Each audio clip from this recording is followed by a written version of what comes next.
व्यक्तिको हुन्छ। जस्तै अब नेपालमा पनि गिरिजा प्रसाद कोइरालाको कालसर्पयोग भएको कुराहरू सुनिन्छ हामीले हैन। राजा वीरेन्द्रको कुण्डलीमा कालसर्पयोग भएको कुराहरू सुनिन्छ हैन। आंशिक रूपमा कुनै न कुनै रूपमा कालसर्पयोग भएको व्यक्ति पनि, जसरी माङ्गलिक व्यक्तिले चाहिँ जीवनमा धेरै कुराहरू आफूले कम्पिटिसनमा एकदम जस्तै हुन्छ नि, आफूले एकदम टार्गेट फिक्स गरेर काम गर्ने भने जस्तै राहु र केतु केही गरी राहु र केतुले कालसर्पयोग बनाएको छ भने पनि त्यस्तो व्यक्तिलाई टार्गेट फिक्स गरेर काम गर्न सक्छ।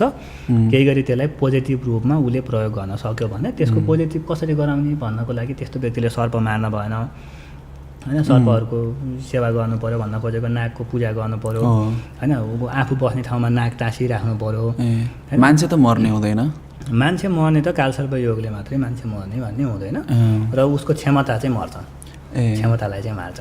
जस्तै यो कालसर्प योगलाई नै लिँदै हाम्रो जस्तो यो विषकन्याहरू हुन्छ नि, नागकन्या भनेर भन्छ, अनि नागकन्याहरू हुन्छ